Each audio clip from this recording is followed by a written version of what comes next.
کیا تم نے دیکھا کہ جن کو تم پوجتے رہے ہو، تم بھی اور تمہارے اگلے باپ دادا بھی، تو وہ میرے دشمن ہیں،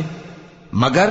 رب العالمین میرا دوست ہے۔ جس نے مجھے پیدا کیا ہے سو وہی مجھے رستہ دکھاتا ہے، اور وہ جو مجھے کھلاتا اور پلاتا ہے، اور جب میں بیمار پڑتا ہوں تو مجھے شفا بخشتا ہے، اور وہ جو مجھے موت دے گا اور پھر زندہ کرے گا، اور وہ جس سے میں امید رکھتا ہوں کہ قیامت کے دن میرا قصور بخشے گا۔ اے پروردگار، مجھے علم و دانش عطا فرما اور نیکوکاروں میں شامل فرما، اور بعد والے لوگوں میں میرا ذکر نیک باقی رکھیو، اور مجھے نعمت کی بہشت کے وارثوں میں شامل کیجو، اور میرے باپ کو بخش دے کہ وہ گمراہوں میں سے ہے، اور جس دن لوگ اٹھا کھڑے کیے جائیں گے مجھے رسوا نہ کیجو، جس دن نہ مال ہی کچھ فائدہ دے سکے گا اور نہ بیٹے۔ ہاں، جو شخص اللہ کے پاس بے روک دل لے کر آیا وہ بچ جائے گا۔